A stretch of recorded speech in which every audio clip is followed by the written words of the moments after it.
নমস্কার বন্ধুরা, কথাধারা চ্যানেলে আমি জেবি সকলকে স্বাগত জানাচ্ছি একটু ভিন্ন স্বাদের একটি গল্প শোনার জন্য।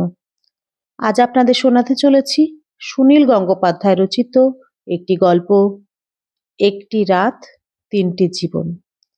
গল্পটি যদি আপনাদের ভালো লাগে তাহলে অবশ্যই লাইক, কমেন্ট এবং শেয়ার করবেন এবং আমার চ্যানেলটিকে সাবস্ক্রাইব করে আমার পাশে থাকবেন। তাহলে চলুন শুরু করা যাক গল্প, একটি রাত তিনটি জীবন। হাসপাতালে সারাক্ষণ এত কাজ যে সোমনাথ অন্য কোনো দিকে মন দিতেই পারে না। একসময় তার খেয়াল হয় সারাদিনে সে একবারও হাসেনি।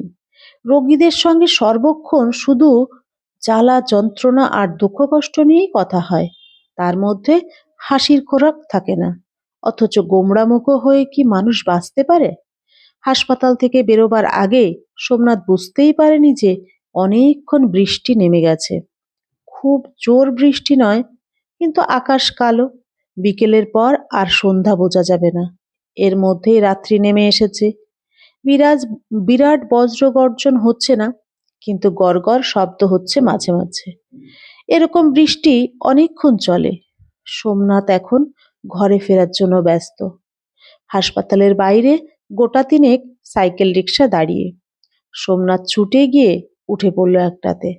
চালকটি গাড়ি বারান্দার নিচে বসেছিল, সেও চলে এলো। অন্য যাত্রী হলে এই বৃষ্টির মধ্যে সে হয়তো যেতে রাজি হতো না, কিন্তু ডাক্তারবাবুদের কথা আলাদা। চালকটির বয়স 21-22-এর বেশি না। লুঙ্গি ও গেঞ্জি পরা একটা রোগা ছেলে। সে প্যাডেলে পা দেবার পর সোমনাথ জিজ্ঞেস করলো, কিরে, যেতে পারবি তো? ছেলেটি বলল, হ্যাঁ স্যার, তাড়াতাড়ি বাড়ি যাব। কোথায় যেতে হবে তাহার বলার দরকার হলো না। সোমনাথ অন্যমনস্ক হয়ে পড়ল। মফস্বল শহরের রাস্তা একটু বৃষ্টিতেই ফাঁকা হয়ে যায়। সোমনাথ রাস্তা দেখছে না, বৃষ্টি দেখছে না, তার মেজাজ তেমন ভালো নেই। হঠাৎ একটা জোর ঝাঁকুনিতে সোমনাথ প্রায় পড়েই যাচ্ছিল ছিটকে। কোনো রকমে সামলে নিল শেষ মুহূর্তে। তাকিয়ে দেখল রাস্তার পাশে একটা থেমে থাকা ট্রাকের পেছনে সাইকেল রিক্সাটা ধাক্কা মেরেছে। রাস্তার আলো কম, তা ঠিক, সাইকেল রিক্সাতেও কোনো আলো থাকে না। সোমনাথদের ছোটবেলার গরুর গাড়ির তলাতেও একটা লণ্ঠন ঝুলত, এখন সেসব পাট উঠে গেছে। থেমে থাকা ট্রাকটার পেছনেও আলো নেই। এইসব জায়গায় সবাই কম আলোতে অভ্যস্ত। সব বুঝে শুনেই তো রিক্সা চালানো উচিত।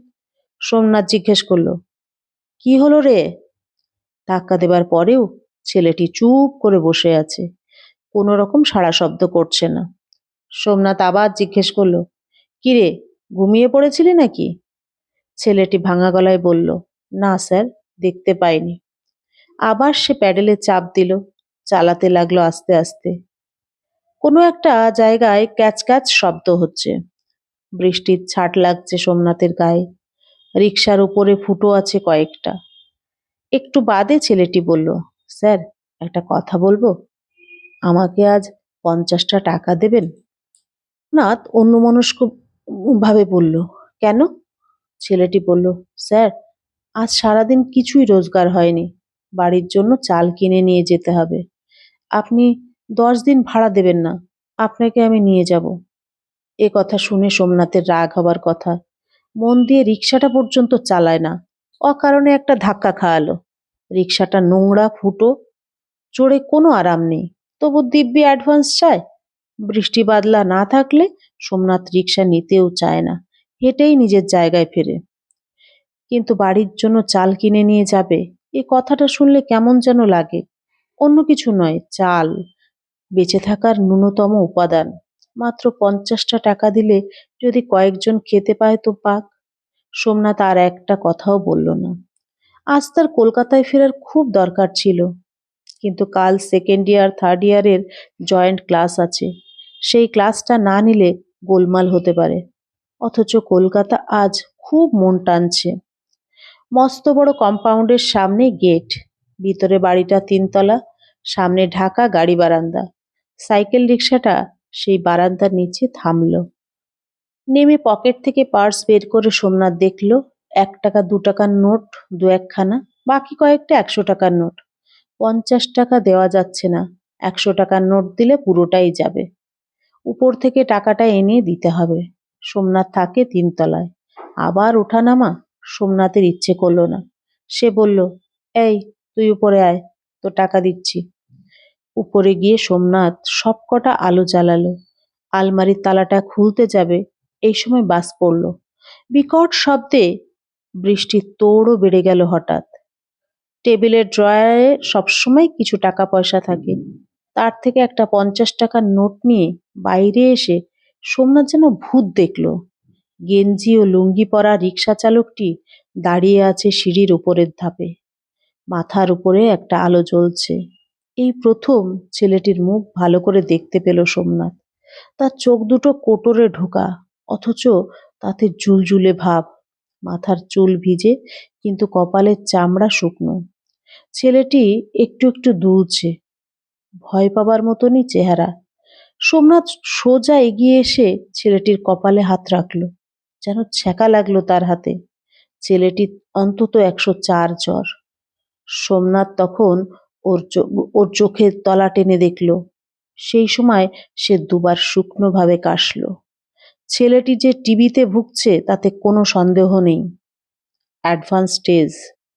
সোমনাথ রীতিমতন রাগের সুরে বলল, তোর গায়ে এত জ্বর, তবু তুই রিক্সা চালাচ্ছিস?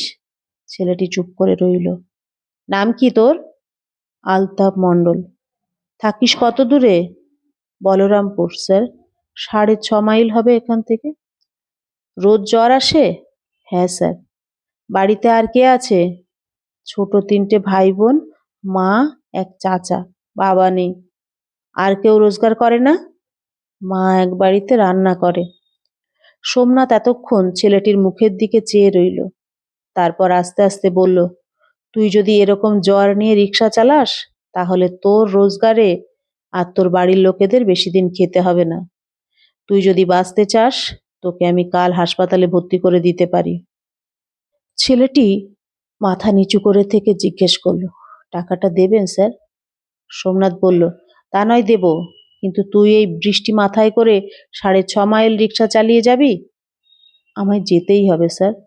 সোমনাথ 50 টাকার নোটটি ওর হাতে দিয়ে দিল। ছেলেটি কপালের কাছে হাত এনে নমস্কার জানিয়ে পেছন ফিরতেই সোমনাথ আবার বলল, দাঁড়া। সোমনাথের কপালটা কুঁচকে গেছে। ডাক্তার হিসেবে এরকম দারুণ একটা অসুস্থ রোগীকে বৃষ্টির মধ্যে ছেড়ে দিতে তার বিবেক কিছুতেই সায় দিচ্ছে না। এই অবস্থায় রিক্সা চালানো মানে ছেলেটিকে আত্মহত্যার দিকে ঠেলে দেওয়া। কিন্তু এ গরিব, ওর রোজগারে আরও 4-5টা প্রাণীর খিদে মেটে। সেসব চিন্তা করা ডাক্তারের দায়িত্ব নয়। ডাক্তারদের রোগের চিকিৎসা করতেই শেখানো হয়। সামাজিক অবস্থা পরিবর্তনের ভার তো তাদের উপর কেউ দেয়নি। সোমনাথ চিৎকার করে ডাকল, রাম, রাম। ছাদের ঘর থেকে তাদের কাজের ছেলেটি সাড়া দিল। সে নিচে আসবার পর সোমনাথ জিজ্ঞেস করল, ভাত রান্না করেছিস? রাম বলল, অন্য সব রান্না হয়ে গেছে, ভাতটা এখনো চাপায়নি। আপনি যখন খাবেন, গরম গরম। সোমনাথ বলল, বেশি করে ভাত চাপা, এই ছেলেটিকে খেতে দে। তোর থালা বাটিতে দিস না, শালপাতা জোগাড় কর। তারপর বলাইয়ের দিকে তাকিয়ে ধমকের সুরে বলল, এখন তোর বাড়ি যাওয়া হবে না। রাম খাবার দেবে, খেয়ে দে একতলায় শুয়ে যাস। ওখানে মস্ত বড় বারান্দা ফাঁকা পড়ে আছে। কাল সকালে তোকে ভালো করে দেখতে হবে। রামের হাতে ওষুধ পাঠিয়ে দিচ্ছি, রাত্রিরে খাবি। আলতাফ সব শোনার পর বলল, আমি না গেলে যে বাড়ির লোক চিন্তা করবে, আমাকে ফিরে যেতেই হবে স্যার। সোমনাথ বলল, তুই মরতে চাস? তাহলে ফিরে যা। আর যদি বাঁচার ইচ্ছে থাকে, তাহলে আমি যা বললাম তাই শুনতে হবে। এখন যা ভালো বুঝিস তাই কর। সোমনাথ ঢুকে গেল নিজের ঘরে। এই বৃষ্টি বাদলার মধ্যে আজ আর ক্লাবে যাওয়া হবে না। বাকি সন্ধেটা তাকে ঘরে বসেই কাটাতে হবে একা। একা এই সন্ধেগুলো অসহ্য লাগে। সপ্তাহে 3টে দিন সোমনাথকে বাঁকুড়ায় কাটাতে হয়। সরকারের নতুন নীতি, কলকাতার হাসপাতালের বড় বড় ডাক্তার অধ্যাপক মফস্বলের মেডিকেল কলেজে অন্তত 2 বছর পড়াতে হবে। সোমনাথ এই ট্রান্সফারে আপত্তি করেনি। সপ্তাহে 3 দিন এখানে ক্লাস নিলেই চলে যায়। বাকি দিনগুলো সে কলকাতাতেই থাকে। ট্রেনে দুর্গাপুর পর্যন্ত এসে ট্যাক্সি নিয়ে চলে আসে বাঁকুড়া শহরে। ভালো করে সে এখনো গ্রাম দেখেনি। পশ্চিমবাংলার গ্রাম চেনার তার শখও ছিল। সব ছেলে মেয়েদের এখানে সে আনেনি, তারা কলকাতাতেই থাকে। এখানে দুজন ডাক্তার মিলে এই বাড়িটা ভাড়া নিয়েছে। বিনায়ক অবশ্য স্ত্রীকে নিয়েই এসেছে। তার ছেলেটি ছোট, এখনো স্কুলে যাওয়ার প্রশ্ন নেই। ওরা থাকে দোতলায়। তিনতলাতে দু তিনটে ঘর খালি পড়ে আছে। কলকাতায় আজ শান্তার গান আছে রবীন্দ্র সদনে। সোমনাথের উপস্থিত থাকার খুব ইচ্ছে ছিল, কিন্তু আজ ফেরার কোনো উপায় নেই। এই সময় প্রত্যেকদিন সোমনাথের স্নান করা অভ্যাস। স্নান করে সে পাজামা পাঞ্জাবি পরে নিল। এখনো বৃষ্টি পড়ে চলেছে। সোমনাথ চিরকালই দেরি করে ঘুমায়। রাত 12:30 একটার আগে বিছানায় যেতেই তার ইচ্ছা করে না। কলকাতায় থাকলে কিভাবে যেন হুশ করে সময়টা চলে যায়। এখানে সময় কাটতেই চায় না। এখন মাত্র 8টা বাজে। সোমনাথ একটা গ্লাসে খানিকটা হুইস্কি ঢেলে জল মিশিয়ে নিল। কলকাতায় সে মাসে একবার দুবার কোনো পার্টিতে গিয়ে সামান্য মদ্যপান করে, তার নেশা নেই। কিন্তু এখানে বই পড়ার সময় একটু আধটু গেলাসে চুমুক দিতে তার ভালো লাগে। এখানে লোকেরা সন্ধ্যের পর এতখানি সময় কিভাবে কাটায়। মিলনচক্র নামে একটি ক্লাবে মাঝে মাঝে যায় সোমনাথ, কিন্তু সেখানেও আড্ডা ভেঙে যায় 10টার মধ্যে। রাম একটা বক্সে খাবার রেখে যায় তার জন্য। তার বাড়ি কাছেই, সে রাত্রিরে এখানে থাকে না। রামের কাছে খবর পাওয়া গেল আলতাপকে ভাত দেওয়া হয়েছিল। সে কয়েক গ্রাসের বেশি খেতে পারেনি, জ্বরে ধুঁকছে। রিক্সা চালিয়ে ফেরার ক্ষমতাই তার নেই। ওই ছেলেটাকে হাসপাতালে ভর্তি করলে ওর বাড়ির লোকেদের খাওয়াবে কে? তার চেয়েও বড় প্রশ্ন, ও যদি মারা যায় তখনই বা ওর বাড়ির লোকেদের কি হবে? ডাক্তারের কি এই নিয়ে মাথা ব্যথা করা উচিত? রাম চলে গেছে অনেকক্ষণ। সারা বাড়ি নিস্তব্ধ। ইজি চেয়ারে বসে একখানা বই পড়ে যাচ্ছে সোমনাথ। সবেমাত্র 11টা বেজেছে। ঘুমোবার আগে দরজা বন্ধ করে সোমনাথ। এখন দরজাটা খোলা। একটা শব্দ হতে সে পিছন ফিরে তাকালো।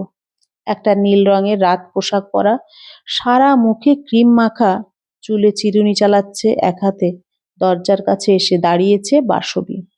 সোমনাথ জিজ্ঞেস করলো, কি বিনায়ক ফেরেনি?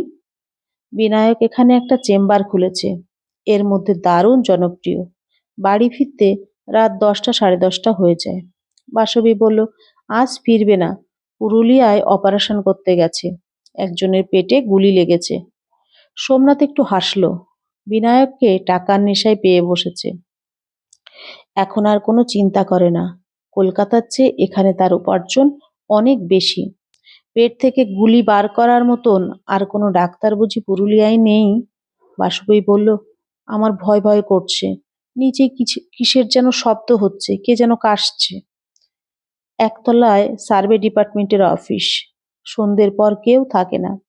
বাসবীর ভূতের ভয় আছে, বিনায়ক তা জানে। একটা 3 বছরের শিশু সমেত স্ত্রীকে রেখে সে সারা রাত বাড়ির বাইরে কাটাবে? সোমনাথ বলল, ভয়ের কিছু নেই, ভূতদের কাশির অসুখ থাকে না। একতলায় আজ একটা ছেলে শুয়ে আছে। বাসবী চমকে উঠে বলল, একতলায় কেউ শুয়ে আছে কেন? সোমনাথ বলল, সে গল্প তোমার শুনতে ভালো লাগবে না এখন। সে ছেলেটি অসুস্থ।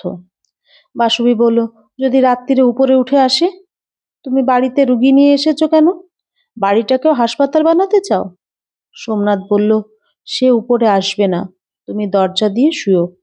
ছেলে ঘুমিয়ে পড়েছে? বাসবী বলল, হ্যাঁ, তুমি আমাকে একবারও বসতে বললে না। সোমনাথ ইতস্তত করে বলল, তুমি আমার এখানে, রাত হয়ে গেছে, আমি একটু ড্রিঙ্ক করেছি। খিলখিল করে হেসে উঠল বাসবী। রাত্রের নিস্তব্ধতায় যেন ছুরি বিধিয়ে দিতে লাগলো সেই হাসি। সে নিজেই চেয়ার টেনে বসে বলল, আমি একটু হুইস্কি খাবো। একটা গ্লাসে খানিকটা হুইস্কি ঢেলে নিল সোমনাথ। তার কপালে চিন্তার রেখা। নির্জন বাড়িতে তার ঘরে এক যুবতী এসেছে, অথচ সে খুশি হয়নি। বাসবীকে সে চলে যেতেও বলতে পারছে না। পাতলা পোশাকে তার শরীরের রেখা স্পষ্ট, বুকের অনেকটা দেখা যায়। নিজের শোবার ঘরেই মেয়েরা সাধারণত এরকম পোশাকে থাকে। হুইস্কির গ্লাসে একটা চুমুক দিয়ে বাসবী বলল, এরকম বৃষ্টি রাতে আমার ঘুম আসে না, খুব গান শুনতে ইচ্ছে করে। তুমি একটা গান শোনাবে সোমনাথ? সোমনাথ বলল, গান আজকাল তো গাই না, ভুলেই গেছি সব। বাসবী বলল, লন্ডনে গোল্ডার্স গ্রিনে দুর্গাপুজোর ফাংশনে তুমি অনেকগুলো গান গেয়েছিলে। একটা গান আমার দারুণ লেগেছিল। স্বপ্নে আমার মনে হলো তুমি ঘা দিলে আমার দ্বারে।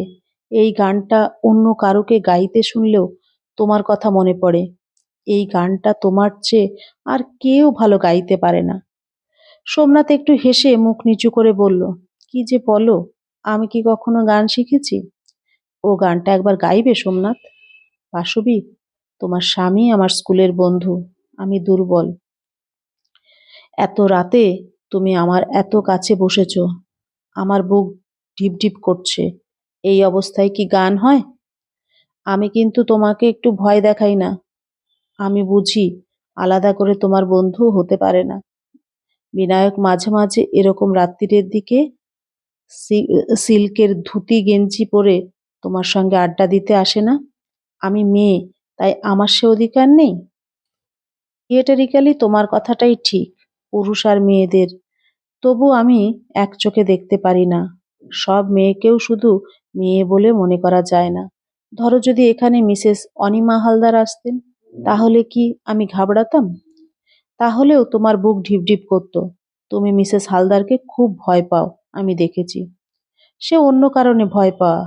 উনি কথা বলতে আরম্ভ করলে থামতে চান না। তুমি কি চাও আমি চলে যাই সোমনাথ? আমি কি চাই? হ্যাঁ, তোমার এখন চলে যাওয়াই উচিত।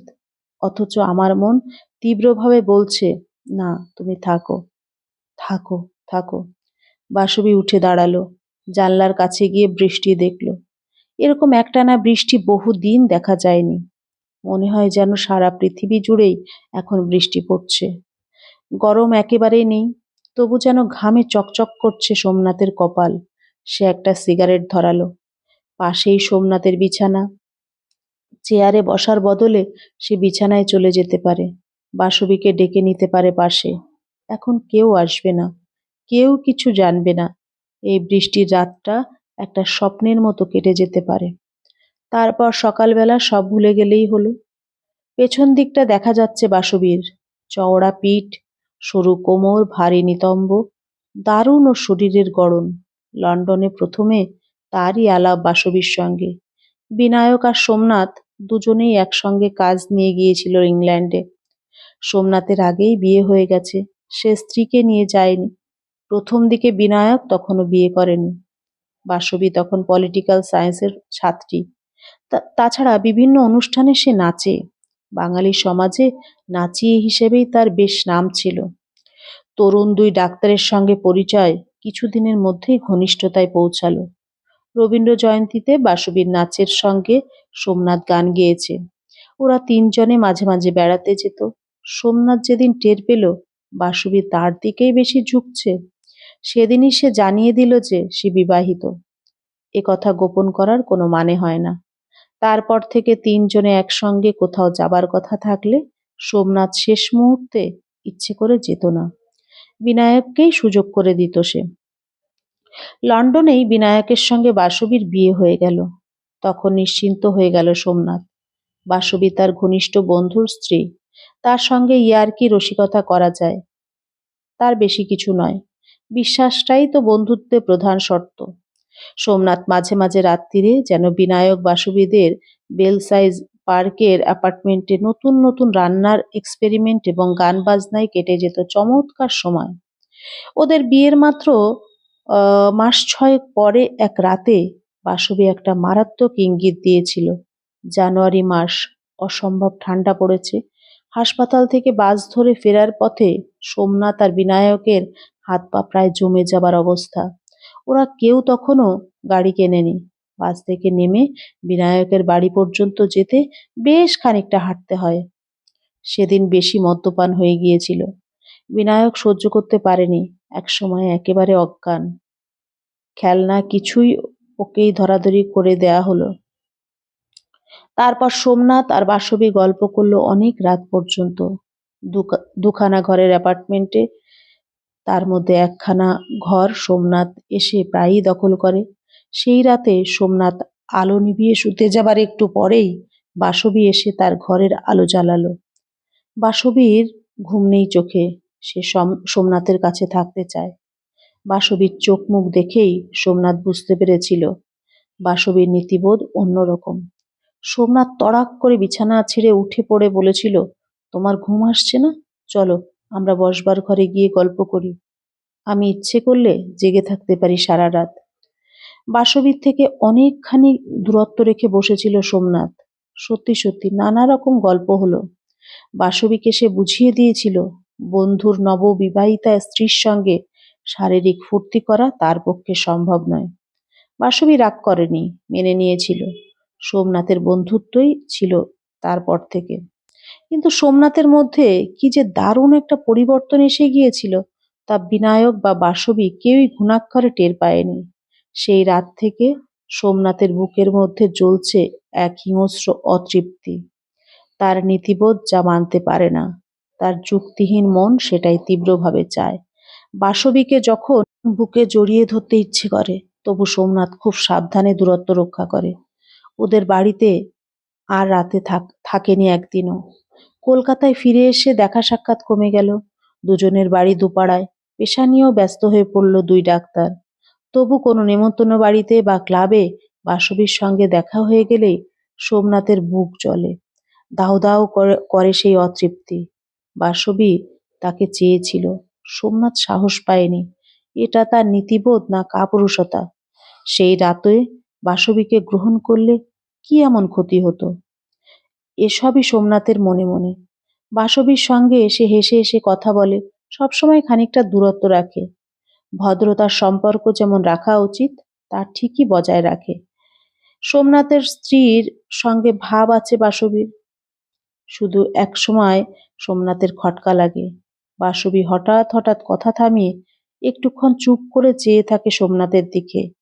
তার ঠোঁটে তখন লেগে থাকে একটা অদ্ভুত ধরনের হাসি। বাসবী কি সোমনাথের ভেতরটা দেখতে পায়? তারপর সরকারের উৎকট খেয়ালে সোমনাথ আর বিনায়ককে একসঙ্গে বাঁকুড়ায় বদলি হতে হলো দুজনে। একই বাড়িতে ভাড়া নেবে, এটাই স্বাভাবিক। এখানেও সোমনাথ তার স্ত্রীকে আনতে পারেনি। বাস্তব অসুবিধে আছে। সারা সপ্তাহ সে এখানে থাকে না। আবার বাসবীর এই সান্নিধ্য তার ভিতরে আগুন জ্বালিয়ে দিয়েছে। সর্বক্ষণ সেই আগুনের সঙ্গে লড়াই করতে হচ্ছে তাকে। এত বড় বাড়ি, কোনো এক সময় বাসবীকে নিভৃতে পাওয়া যেতেই পারে। বিনায়ক অনেক সময় থাকে না। তবু সোমনাথ একবারও বাসবীকে ডাকার ইঙ্গিত দেয়নি। সে জানে, বাসবীর চোখ মুখ দেখেই বুঝতে পারে বাসবীকে ডাকলেই সে আসবে। সোমনাথ ডাকে না, প্রাণপণে তাকে ভদ্রতার সম্পর্ক রেখে যেতেই হবে। আজ রাতে বাসবী নিজে থেকে এসেছে। বিনায়ক নেই। বৃষ্টির শব্দমাখা মোহময় রাত। বাসবীর পিঠের দিকে তাকিয়ে থাকতে থাকতে সোমনাথ আর লড়াই চালিয়ে যেতে পারল না। তার ভিতরে যেন একটা বিস্ফোরণ হলো। চেয়ার ছেড়ে উঠে গিয়ে সে বাসবীর কাঁধে হাত রাখল। বাসবী চমকালো না, সে যেন এর প্রতীক্ষাতেই ছিল। মৃদু গলায় বলল, সেই গানটা শোনাবে না সোমনাথ? সোমনাথ গুনগুন করে শুরু করলো, স্বপ্নে আমার মনে হলো তুমি ঘা দিলে আমার দ্বারে হায়। দু লাইন গাইবার পর থেমে গিয়ে সোমনাথ বলল, সত্যি আমি দিনের পর দিন স্বপ্ন দেখেছি তুমি আমার দরজা ঠেলে আসবে একদিন। বাসবী বলল, ওটা তোমার স্বপ্ন, আমার স্বপ্ন। সোমনাথ বলল, তুমি কি জানো তোমাকে ভীষণ ভীষণ আদর করতে ইচ্ছা করে আমার? বাসবী বলল, কি তুমি জানো তোমাকেই আমি প্রথম ভালোবেসেছি, সে কথা আমি কিছুতেই ভুলতে পারি না। সোমনাথ বলল, কিন্তু আমাদের দুজনের যে দুটো সংসার আছে, ছেলে মেয়ে আছে, এখন কি এই সংসার ভাঙা যায়? বাসবী বলল, সংসার ভাঙার কথা কে বলেছে? তুমি বড্ড মোরালিস্ট সোমনাথ। আমরা গোপনে দুজনকে ভালোবাসতে পারি না? সোমনাথ জিজ্ঞেস করলো, তুমি আমার কাছে আজ রাত্রিরে থাকবে? বাসবী ফিরে দাঁড়ালো। তার ঠোঁট দুটিতে ঝকঝক করছে বাসনা। তার সারা শরীর প্রস্তুত। তুচ্ছ নীতিবোধের জন্য সে জীবনের আনন্দ নষ্ট করতে চায় না। গোপনীয়তাকে সে পাপ মনে করে না। সোমনাথ বাসবীর কোমরে একটা হাত দিয়েছে, আর একটা হাত ওর বুকের সামনে উদ্যত। এই সময় সে শুনল কয়েকবার কাশির আওয়াজ। একতলায় ছটফট পেতে খোলা বারান্দায় শুয়ে আছে সেই ছেলেটা। এত জোরে কাশছে যে এই 3 তলাতেও শোনা যাচ্ছে। সোমনাথের অভিজ্ঞ কান সেই শব্দ শুনেই বুঝতে পারল ছেলেটা বাঁচবে না। এখন কি এই সব চিন্তা করার সময়? কত গরিব লোকই তো মরছে। সোমনাথের ক্ষণিক অন্যমনস্কতা বাসবীর নজর এড়ালো না।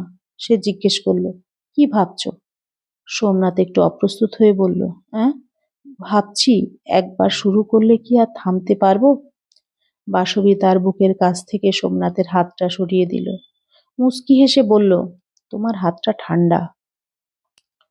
তুমি আসলে ভাবছো তোমার বন্ধুর কথা, কিংবা তোমার স্ত্রীর কথা। মিডল ক্লাস বাঙালি মোরালিটি তুমি ছাড়তে পারবে না। সোমনাথের থুতনিতে একটা টোকা মেরে মেরে সরে গেল বাসবী। সে রাগ করেনি, বরং হেসেই আবার বলল, থাক, এভাবে হবে না। ভালোবাসার দরকার নেই, বন্ধুত্বই ভালো। আজ 24শে জুলাই, 1992। আজকের দিনটা মনে থাকবে। আজ আমি আমার সব ভালোবাসা তোমাকে দিয়ে গেলাম। এরপর দেখো, আমরা শুধুই বন্ধু থাকবো। সকালবেলা সোমনাথ নিচে নেমে এসে দেখল আলতাপ তার আগেই চলে গেছে। সাইকেল রিক্সাটাই নেই। বৃষ্টি থেমে গেছে শেষ রাতে। এখন চতুর্দিকে একটা পরিচ্ছন্ন ভাব। বাড়ির সামনের কম্পাউন্ডে টাটকা বাতাসে নিঃশ্বাস নিতে নিতে সোমনাথ ভাবল, এ আলতাপ নামের ছেলেটা যতবার রিক্সার প্যাডেল ঘোরাবে ঠিক ততবারই তিল তিল করে ও মৃত্যুর দিকে এগিয়ে যাবে। ও যদি বাঁচতে না চায়, কে বাঁচাবে ওকে? কেউ না। এদেশে কোনো রোগীকে কি জোর করে হাসপাতালে ভর্তি করার ব্যবস্থা আছে? এই সময় একটা গাড়ি এসে থামলো গেটের সামনে। বিনায়ক ফিরে এসেছে। বিনায়ককে দেখে অদ্ভুত আনন্দ হলো সোমনাথের। কাল রাতে বাসবী চলে যাওয়ার পর সে কিছুক্ষণ বালিশে মুখ গুজিয়ে ফুপিয়ে ফুপিয়ে কেঁদেছে। সে কথা কেউ জানবে না। সে হেরে গেল বাসবীর কাছে, নিজের কাছেও। কিন্তু কাল যদি সে বাসবীর সঙ্গে মিলিত হতো, তাহলে আজ সকালে বিনায়ককে দেখে কি সে স্বাভাবিক থাকতে পারত? একটা চোর চোর ভাব হতো না? বিনায়ক যে নিশ্চিন্তে বাইরে রাত কাটিয়ে এলো, তার কারণ সে তার বন্ধুকে বিশ্বাস করে। সোমনাথের মনে এখন কোনো গ্লানি নেই। সে হাসি মুখে জিজ্ঞেস করলো, কিরে, রাত্রিরে ফিরতে পারলি না? বিনায়ক বলল, আর বলিস না, এক বেটা জোরদার জমি টমি নিয়ে সব গন্ডগোল, তার এক কাকা তার পেটে গুলি চালিয়ে দিয়েছে। লোকটা আগে একবার কিডনির চিকিৎসা করিয়েছে আমার কাছে। গুলি খেয়ে সে কিছুতেই হাসপাতালে যাবে না। খালি আমার নাম ধরে চেঁচিয়ে বলছিল, এ ডাক্তারবাবু না এলে আমি বাঁচব না। তাই ওর ছেলেরা আমাকে জোর করে ধরে নিয়ে গেল। বেঁচেছে? বেঁচে যাবে। গুলিটা বার করে দিয়েছে। জ্ঞান ফেরার পরই সে চেঁচাতে লাগলো, সে তার কাকাকে তক্ষুনি খুন করতে যাবে। গ্রামের লোকের যা সব ব্যাপার। এ তো কেস হবে। হ্যাঁ, পুলিশের এক দারোগা অপারেশনের সময় আমার পাশে বসেছিল। তুই চা খেয়েছিস? না, এখনো খাইনি। বাসবীর ঘুম ভেঙেছে? কি জানি, দেখিনি। চল, ওকে ডেকে তুলি। আমার সঙ্গে চা খেয়ে যা। দুই বন্ধু সিঁড়ি দিয়ে উঠে এলো পাশাপাশি। বাসবী জেগে উঠেছে এর মধ্যেই। ছোট বাচ্চা থাকলে সেই মা বেশিক্ষণ ঘুমাতে পারে না। এখন বাসবী শাড়ি পরা, চুলে একটা আন্না খোপা বাঁধা। এখন তার চেহারা বেশ স্বাভাবিক, ঘরোয়া, সুন্দর। কিন্তু চোখে নেই মাদকতা, ঠোঁটের চকচকে ভাবটাও নেই। সোমনাথকে দেখেই সে বকুনির সুরে বলল, কি যে করো তুমি? একটা রোগীকে নিচে শুইয়ে রেখেছিলে। সারা রাত সে এত কেসেছে, সেই শব্দে আমি ঘুমোতেই পারিনি। বিনায়ক চোখ দিয়ে জিজ্ঞেস করলো, কি ব্যাপার? সোমনাথ বলল, ও একটা রিক্সাওয়ালা, গায়ে খুব জ্বর ছিল, বৃষ্টির জন্য আর ফিরতে পারেনি। বাসবী বলল, বাড়িতে তুমি রুগী নিয়ে আসবে, তার জন্য আমরা ঘুমোতে পারবো না? সোমনাথ বলল, সরি, আর কারোকে আনবো না। বিনায়ক প্রসঙ্গটাতে গুরুত্ব না দিয়ে বলল, বাসবী, চা চাপাও। তুমি ছৌ নাচের মুখোশ কিনতে চেয়েছিলে, তোমার জন্য অর্ডার দিয়ে এসেছি। সোমনাথ বাসবের দিকে আড়চোখে তাকাচ্ছে মাঝে মাঝে। সে স্পষ্ট বুঝতে পারছে তার বুকের মধ্যে সেই বাসনার আগুনটা নিভু নিভু। এখন শুধু ধোঁয়া বেরোচ্ছে একটু একটু। বাসবী আর কোনো দিন তেমন ভাবে আসবে না। বিনায়ক বলল, আমাকে 10,000 টাকা ফি দিল জানিস? গ্রামের এইসব জোরদার ফোদ্দারদের কিন্তু অনেক টাকা। বাসুই বলল, চলো এবারের ছুটিতে আমরা ভুটান যাই। বিনায়ক বলল, দাঁড়াও, এখানে প্র্যাকটিস বেশ ভালো জমে উঠেছে, এক্ষুনি ছুটি নেওয়া যাবে না। চা খেয়ে সোমনাথ উপরে উঠে এলো। সে এখনো কলকাতায় চেম্বার রেখেছে, এখানে প্র্যাকটিস করে না। দুপুরে ভাত খায় না সোমনাথ, ব্রেকফাস্ট খেয়ে মেডিকেল কলেজে যায়, ক্লাস সেরে হাসপাতালে রাউন্ড দেয়। আজ সন্ধ্যাবেলা সে কলকাতায় ফিরে যাবে। এক একটা ক্লাস শেষ হতেই সে একবার করে হাসপাতালের গেটের কাছে এসে উঁকি দিয়ে দেখে যেতে লাগলো। তৃতীয়বার এসে সে পেয়ে গেল আলতাফ মণ্ডলকে। সাইকেল রিকশা যাত্রীদের সিটের উপর সে কাত হয়ে বসে আছে। আজ তার বেশ জ্বর, মুখ দেখলেই বোঝা যায়। কাছে গিয়ে সোমনাথ বলল, এই নেমে আয়, সকালবেলা আমায় কিছু না বলে চলে এলি যে? আলতাফ খুব ভয় পেয়ে বলল, আপনার ঘুম ভাঙায়নি স্যার, তাছাড়া বাড়ির লোক খুব চিন্তা করবে। নেমে আয়। সোমনাথ ওকে সঙ্গে নিয়ে বুকের এক্সরে তোলালো, রক্ত ও থুতু পরীক্ষার জন্য নিল। তারপর ওকে সামনে বলল। আলতাফ বলল, না স্যার, মালিকের রোজ 10 টাকা করে দিতে হয়। ভাড়া মিলুক না মিলুক, তবু 10 টাকা দিতেই হবে। হ্যাঁ স্যার, 10 টাকার উপরে যা পাবো সেটা আমার। তো কত থাকে তোর? 15 টাকা। এক একদিন একটু কমে যায়। তুই আর রিক্সা চালাতে পারবি না, এমনকি আজ রিক্সা চালিয়ে বাড়িতেও ফিরতে পারবি না। গাড়ি জমা দিয়ে দিতে হবে। বাড়িতে গিয়ে টানা 1 মাস শুয়ে থাকবি। স্যার, কিন্তু রিক্সা না চালালে আমার বাড়ির লোক খাবে কি? তোর বাড়ির লোক কি খাবে তার আমি কি জানি? তুই একটা রোগী, আমি তোর চিকিৎসা করব। তোর বাড়ির লোক কি খাবে না খাবে তার আমি চিন্তা করতে যাব কেন? আমার কথা যদি না শুনিস, পুলিশে খবর দেব। তুই তো টিবি রোগে মরবি, আরো কত লোকের মধ্যে এই রোগ ছড়াবি, পুলিশ তোকে জেলে ভরে রাখবে। সোমনাথ জানে এটা নিতান্তই মিথ্যে ভয় দেখানো। টিবি রোগীকে নিয়ে পুলিশের মাথা ব্যথা নেই।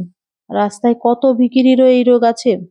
এখনকার হাসপাতালেও আলতাপকে ভর্তি করা যাবে না। এই হাসপাতালে টিবি রোগী রাখার ব্যবস্থা নেই। মেদিনীপুরের ডিগ্রি হাসপাতালে পাঠানো যেতে পারে, কিংবা কাঁচরাপাড়ায়, সেখানেও সিট আছে কিনা জানতে হবে আগে।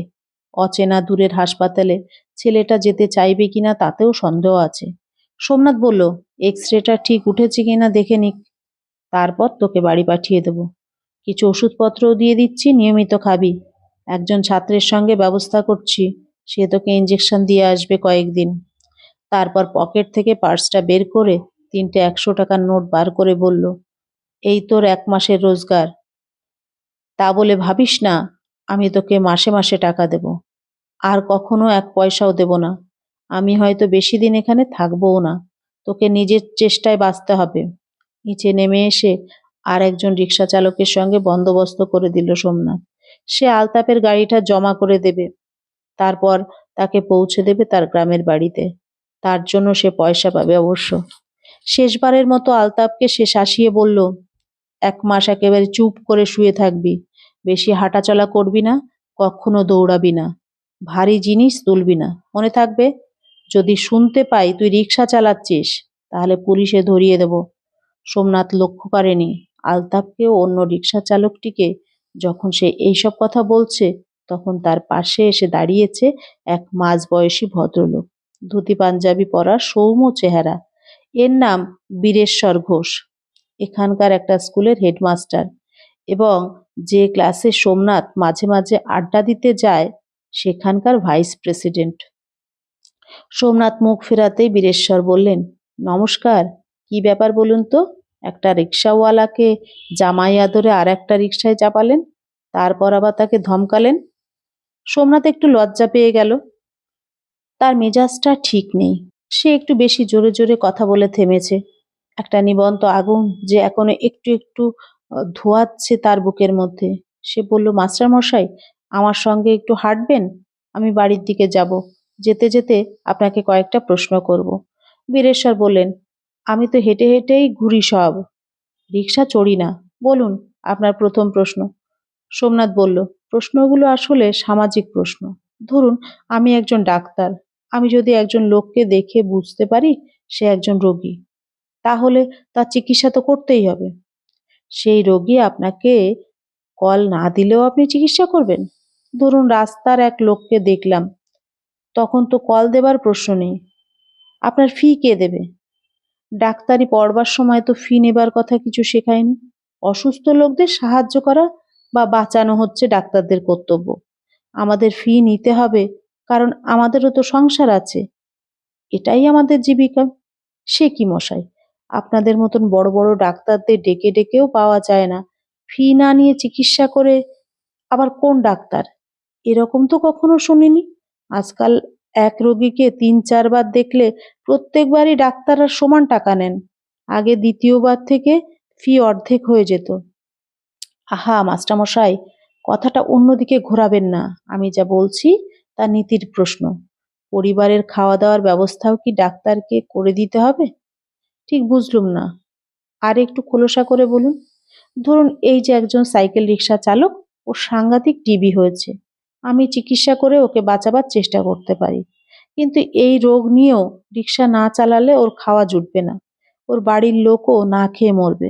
অথচ টিবি রোগী যদি রিক্সা চালায় দিনের পর দিন, তাহলে সে তার চিকিৎসার কোনো মূল্য নেই। সেটা নিশ্চয়ই আপনি বোঝেন। সেই জন্যই ছেলেটিকে ধমকাচ্ছিলেন। ডাক্তারেরও তো বিবেক আছে, সে তার বিবেককে কি বোঝাবে? এত রোগী ঘাটাঘাটি করতে হয়, তারপরেও ডাক্তারের বিবেক টিকে থাকা খুব আশ্চর্যের ব্যাপার। রাস্তায় এই জন্যই তাকায় না যে সেই ভিখিরির শুধু চিকিৎসা করলেই হবে না, তার খাওয়া থাকা সবকিছুর দায়িত্বই ডাক্তারকে নিতে হবে। এটা কি ডাক্তারের কাজ, না সমাজ কিংবা সরকারের কাজ? সবই তো জানি, আপনাকে একটু খোঁচাচ্ছিলাম ডাক্তার সাহেব। এই আলতাব নামের ছেলেটাকে আমি চিনি। একসময় আমার মেয়েকে রোজ স্কুলে পৌঁছে দিত। ও নিজে ক্লাস 7-8 পর্যন্ত পড়েছে। ওর বাবা মারা গেল। সংসারে আর রোজগার করার কেউ নেই। খাটতে খাটতে ছেলেটার মুখে রক্ত উঠে গেল। ও তো মরবেই। বীজাণু ছড়িয়ে ছড়িয়ে আরো অনেককে মারবে। আপনি নিজে থেকে ওর চিকিৎসার ব্যবস্থা করলেন, এবার আমাদেরও কিছু একটা করা উচিত। ভেবে দেখি কি করা যায়। যদিও ওকে একটা কাজ জুটিয়ে দেওয়া যায়, কিন্তু ক্লাস 7-8 পর্যন্ত পড়েছে, কি বা চাকরি পাবে যাতে শারীরিক পরিশ্রম নেই? একটা ব্যবস্থা হতে পারে। আমাদের স্কুলে একটা দপ্তরির পোস্ট খালি হয়েছে, সেটা যদি ওকে দেওয়া যায়। বসে বসে ঘন্টা বাজাবে, ক্লাসে ক্লাসে আর পৌঁছে দেবে। মোটামুটি হালকা কাজ, সেই কাজও পেরে যাবে। সোমনাথ থমকে দাঁড়িয়ে পড়ল। ঈশ্বরের দিকে তাকিয়ে বলল, এ তো খুব ভালো প্রস্তাব। আপনি হেডমাস্টার, আপনি অনায়াসে ওকে এই কাজটা দিতে পারেন। বীরেশ্বর বললেন, স্কুল কমিটিকে বলতে হবে, মনে হয় আটকাবে না। কত মাইনে? 100-5 মতন পাবে। দেখি চেষ্টা করে যদি আরো 50 টাকা বাড়িয়ে দেওয়া যায়। আমাদের স্কুলে মাইনেপত্র ভালোই। মাস্টারমশাই, এ যে প্রায় অলৌকিক ব্যাপার। আমি ভেবেছিলাম এই ছেলেটির কোনো আশা নেই, সপরিবারে মরে যাবে। আজই আপনার সঙ্গে দেখা হয়ে গেল। আমি আজ সন্ধেবেলা কলকাতা যাচ্ছি, 3 দিন পর ফিরব। তখন আপনাকে এসব বলার কথা আমার হয়তো মনেই পড়তো না। ছেলেটার তাহলে একটা হিল্লে হয়ে গেল। বীরেশ্বর একগাল হেসে বললেন, তাহলে কি প্রমাণ হলো? ডাক্তারবাবুদেরও রোগীদের চাকরি বাকরি নিয়ে ভাবতে হয়। বেশ খুশি মনে শীষ দিতে দিতে সিঁড়ি দিয়ে উপরে উঠতে লাগলো সোমনাথ। তার হাতে 0.5 ঘন্টা সময় আছে। মুখ হাত ধুয়ে হাসপাতালে পোশাক বদলে নিতে হবে। 5টার সময় শেয়ারের ট্যাক্সি ছাড়ে দুর্গাপুরে যাবার জন্য। ঠিক কলকাতার ট্রেন ধরিয়ে দেয়। ট্রেনে পড়ার জন্য একটা বই নিতে হয়। সোমনাথ বই বাঁচতে লাগলো। রাম এসে বলল, দোতলার বৌদিদি আপনাকে একবার দেখা করে যেতে বলেছেন। সোমনাথ অবাক হয়ে দেওয়ালের দিকে তাকিয়ে রইল। বিনায়ক এই সময়ে বাড়ি থাকে না। বাচ্চাটা আয়ার সঙ্গে এই সময় বেড়াতে যায়। বাসবী একা, তবু সে ডেকে পাঠাবে কেন? কাল রাতের পর আবার এই আহ্বান যেন মেলে না। তবে যেতেই হবে। কলকাতায় যাবার জন্য একেবারে তৈরি হয়ে সিঁড়ি দিয়ে নামতে লাগলো সোমনাথ। আজ তার বুক ঢিপ ঢিপ করছে না, শুধু সূক্ষ্ম ব্যথার অনুভূতি রয়ে গেছে। দরজায় বেল দিতেই বাসবী খুলল। কাজের লোকটোক কেউ নেই। বাসবী বলল, এসো। কাল রাতের মতন মোহময়ী নয়, আজ সকালের মতো নিছক ঘরোয়াও নয়। বাসবী বেশ সেজে আছে। একটা নীল কাজ করা টাঙ্গাইল শাড়ি পরেছে, নীল পাথর বসানো কানের দুল দুটি সকালে ছিল না, গলায় একটা মটর দানার মতো হার, কিন্তু তার মুখে কোনো রহস্য নেই, একেবারে পরিষ্কার। দরজাটা খোলাই রইল। সোমনাথ ভিতরে এসে বসলো একটা বেতের চেয়ারে। বাসবী বলল, তুমি তো আজ কলকাতায় যাচ্ছ, পৌঁছতে পৌঁছতে অনেক রাত হয়ে যাবে, খিদে পাবে না? এ আবার কি প্রশ্ন? খাওয়াটা আবার সমস্যা নাকি? দুর্গাপুর পৌঁছে কিছু খেয়ে নিলেই তো হয়। ট্রেনের কামরাতেও নানা রকম ফেরিওয়ালা আসে। সোমনাথ এখনো চলন্ত ট্রেনে বসে বাদাম ভাজা ছাড়িয়ে খেতে ভালোবাসে। বাসবী বলল, আজ একটা বড় ভেটকি মাছ আহ দিয়ে গেল ওর এক পেশেন্ট। অত বড় মাছ কে খাবে? তাই ফিশ কেক বানিয়েছি। কেমন হয়েছে জানি না, তোমাকে খেতে হবে। তোমার উপরেই প্রথম এক্সপেরিমেন্ট করব। লন্ডনে যখন প্রথম আলাপ হয় তখন বাসবী একেবারেই রান্না জানতো না। ও থাকতো হোস্টেলে। বিনায়ক আর সোমনাথের নিজস্ব অ্যাপার্টমেন্ট ছিল। ওরা রান্না শিখে নিয়েছিল। বিনায়ক বেশ ভালোই রাঁধতো। বিয়ের পরেও বাসবীর কখনো রান্নার দিকে ঝোঁক দেখা যায়নি। এখানে ওদের রান্নার লোক আছে। বাসবী রান্নাঘরে যাওয়াটা পছন্দ করে না। সোমনাথ বলল, তুমি ফিশ কেক তৈরি করেছো? বাসবী হেসে ফেলে বলল, কেন বিশ্বাস হচ্ছে না? একটা রান্নার বই দেখে শিখলাম। সোমনাথ তবু অবিশ্বাসের সুরে বলল, ফিশ কেক কখনো খাইনি। খেয়ে দেখো। একটা কাঠগ্রাসের সুদৃশ্য প্লেটে খানিকটা সাদা রঙের কেকের মতন জিনিসই নিয়ে এলো বাসবী। সঙ্গের কাঁটা চামচ রুপোর। ওদের ডাইনিং ডিনার সেট আছে, সোমনাথ জানে, কোনোদিন বার করেনি। বাসবী বলল, প্রথমে একটুখানি মুখে দিয়ে দেখো, যদি ভালো না লাগে খেও না, জোর করে খেতে হবে না। সোমনাথ একটা বড় টুকরোই কেটে নিয়ে মুখে দিল। কোনো বিশ্রী গন্ধ নেই, মাছের গন্ধই নেই, কিন্তু মাছের স্বাদ আছে। পুড়ে যায়নি, নুন বেশি হয়নি। মুখ তুলে সোমনাথ বলল, বাহ, বেশ ভালো হয়েছে তো। সত্যি বলছো? আমি তোমার অনেস্ট ওপিনিয়ন চাইছি, আমার মন রাখা কথা বলতে হবে না। সত্যি ভালো লাগছে, নতুন ধরনের জিনিস। এই দেখো, সবটা খেয়ে নিচ্ছি। জানো তো, যে খাবারের টেস্ট আমার ভালো লাগে না সেটা আমি কিছুতেই খেতে পারি না। শখ করে তৈরি করেছি, তাই ইচ্ছে হলো তোমাকেই প্রথম পরিবেশন করব। হঠাৎ রান্না করার শখ হলো কেন তোমার? একটা কিছু তো করতে হবে। পলিটিক্যাল সায়েন্সের ছাত্রী ছিলাম, সে পড়াশোনা কোনোই কাজে লাগলো না। এখন শুধুই হাউসওয়াইফ, আর হাউসওয়াইফ হয়ে থাকতে হয়। তাহলে ভালো করে হয় ভালো, রান্না বান্না, সেলাই, ছেলে মানুষ করা, ঘর সাজানো। তুমি নতুন নতুন রান্না করলে ভালোই হবে, আমরা মুখের স্বাদ বদলাতে পারবো। সময় কাটাতে হবে তো, দুপুরে ঘুমানোর বাজে অভ্যেস হয়ে গেছে, এরপর মোটা হয়ে না যায়। তোমার ফিগার খুব ভালো আছে। বিকেলের পর থেকে আর সময় কাটে না, তোমার বন্ধু চেম্বার নিয়ে ব্যস্ত হয়ে পড়ে। তোমার বেশ মজা। এখন 3 দিন কলকাতায় কাটিয়ে আসবে। তোমরা ইচ্ছে করলে মাঝে মাঝে শনিবার বিকেলে কলকাতায় গিয়ে সোমবার সকালে ফিরে আসতে পারো। বিনায়ক কলকাতায় যেতেই চায় না। ওর তো থিয়েটার কিংবা সিনেমা দেখারও ঝোঁক নেই। আমার খুব থিয়েটার দেখতে ইচ্ছে করে। তুমি ঘড়ি দেখছো কেন? বসো, চা করছি। সোমনাথ সত্যিই একবার চোরা চোখে ঘড়ি দেখেছে। আর দেরি করলে 5টা শেয়ারের ট্যাক্সি পাওয়া যাবে না। এরপর অবশ্য সে ইকবালপুরে ভাড়ায় একটা ট্যাক্সি নিতে পারে। টাকা বেশি খরচ হবে, কিন্তু সে কথাটা বলা যায় না বাসবীকে। সে উৎসাহ দেখিয়ে বলল, হ্যাঁ, চাটা তো খেতেই হবে। বাসবী জিজ্ঞেস করলো, আর একটু ফিশ কেক দেবো? আপত্তি নেই, কিন্তু এতটা খেয়ে ফেললে কি তোমাদের জন্য আর কিছু থাকবে? আরো অনেক আছে, মাছটা মস্ত বড় ছিল, ফ্রিজে রেখে 3-4 দিন খাওয়া যাবে। হ্যাঁ, ভালো কথা, তুমি কলকাতা থেকে ফেরার সময় বড় বাজার থেকে ভালো হিং কিনে আনতে পারবে আমার জন্য? এখানে ভালো হিং পাওয়া যায় না। একটা রান্নার রেসিপি দেখলাম, হিং দিয়ে চিকেন, সেটা একবার করে দেখতে চাই। ঠিক আছে, নিয়ে আসবো। আর কিছু অর্ডার আছে? বাসবী আবার হাসতে লাগলো। হাসি ছড়ানো মুখে মফস্বলের মানুষ এরকম হয় না, তাই না? কেউ শহরে গেলে অমনি এটা সেটা আনতে দেয়। চা খাওয়াটাও শেষ হলো। আর দেরি করা যায় না, এরপর আর দুর্গাপুর থেকেও ট্রেন ধরা যাবে না। বাসবী গল্প করার মেজাজে আছে। সোমনাথ তবু উঠে দাঁড়ালো। বাসবী আপত্তি করলো না। সে বলল, হ্যাঁ, এবার তোমার যাওয়া দরকার। দরজার কাছে এসে সোমনাথ জিজ্ঞেস করলো, তুমি এত সাজগোজ করে আছো কেন? কোথাও বেরোবে বুঝি? বাসবী বলল, না, এখানে আর কোথাও যাওয়ার আছে? বাড়িতেই থাকবো। এক একদিন নিজের জন্যই সাজতে ইচ্ছা করে। একটু সাজগোজ করলে, পারফিউম মাখলে মনটা ভালো থাকে। বাড়ির বাইরে এসে সোমনাথ একটা রিকশার জন্য এদিক ওদিক তাকালো। একটাও দেখা যাচ্ছে না। খুব দরকারের সময় পাওয়া যায় না কিছুতেই। হেঁটেই যেতে হবে বাস স্ট্যান্ড। দ্রুত হাঁটতে লাগলো সোমনাথ। হঠাৎ সে বুঝতে পারল তার মুখটা তেতো হয়ে আছে। খাবারটার জন্য নয়। ফিশ কেক বেশ সুস্বাদু ছিল, কিন্তু কাল রাতে বাসবী তার নিজের শরীরটা দিতে চেয়েছিল। সোমনাথ নিতে পারেনি। আজ বাসবী তাকে মাছ খেতে দিল। সোমনাথ দিব্যি খেয়ে নিল। এর মধ্যে কি বাসবীর একটা সূক্ষ্ম বিদ্রূপ আছে? মনে মনে হাসছিল।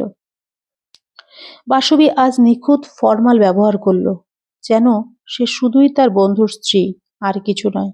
পুরোটাই কি ওর অভিনয়? আজ চলে আসার আগে বাসবীকে অন্তত একটা চুমুও কি খেতে পারত না সোমনাথ? একটা চুমু, কয়েক নিমেষের আনন্দ, তাতে সারা পৃথিবীর কারোর কোনো ক্ষতি হতো না। চুমু খেতে চাইলে কি আপত্তি করতো বাসবী? ইচ্ছে প্রকাশ করারই তো সাহস হলো না সোমনাথের। বাসবীর কাছে সে বারবার হেরে যাচ্ছে। এরপর ৯ বছর কেটে গেছে। বাঁকুড়া থেকে আর ৬ মাসের মধ্যেই আবার ট্রান্সফার হয়ে ফিরে এসেছিল সোমনাথ। বিনায়করা ১.৫ বছর পর।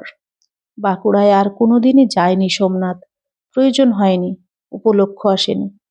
কলকাতায় এখন সে বেশ ব্যস্ত ডাক্তার। নাম শুনলেই অনেকে চেনে। বিনায়ক আরো বেশি ব্যস্ত, আরো বেশি খ্যাতিমান। সল্টলেক মস্ত বড় বাড়ি বানিয়েছে বিনায়ক। সোমনাথ গল্ফ গ্রিনে ফ্ল্যাট কিনেছে।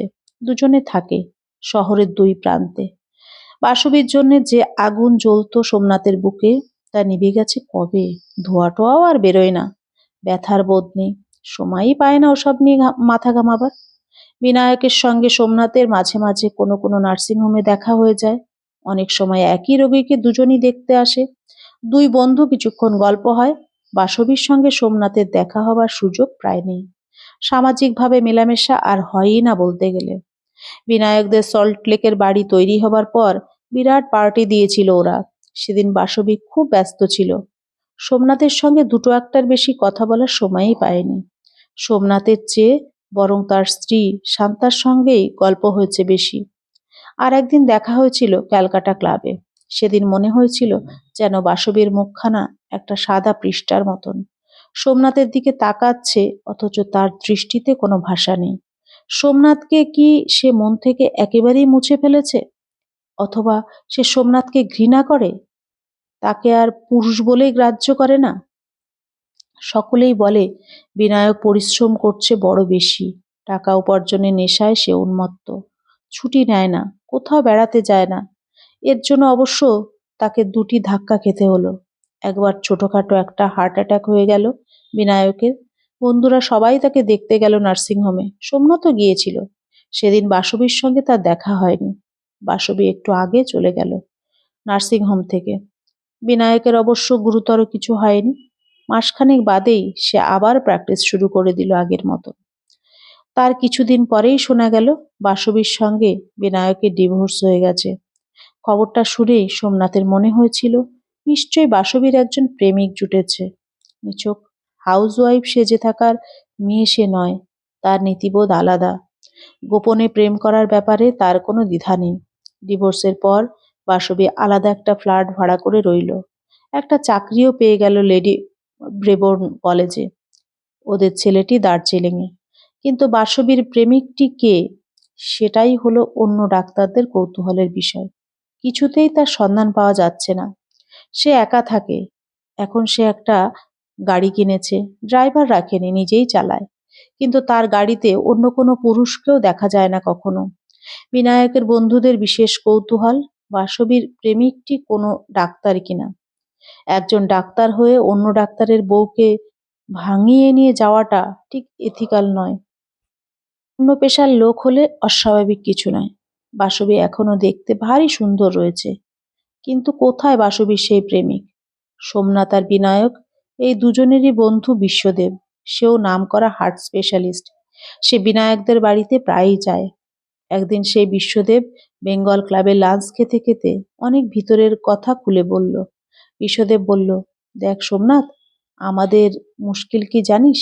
একটা সময় যখন আমরা সার্থকতার মুখ দেখি, যখন বেশ নামডাক হয়, তখন একটা ট্র্যাজেডি ঘটে যায় আমাদের উপর। আমাদের সময়ের উপর আমাদের নিজেদেরই কোনো কন্ট্রোল থাকে না। আমরা বউ বাচ্চাদের দিকে তো তাকাতে ভুলেই যাই, এমনকি নিজেদের দিকেও তাকাতে ভুলে যাই। সোমনাথ বলল, সার্থকতা কাকে বলে?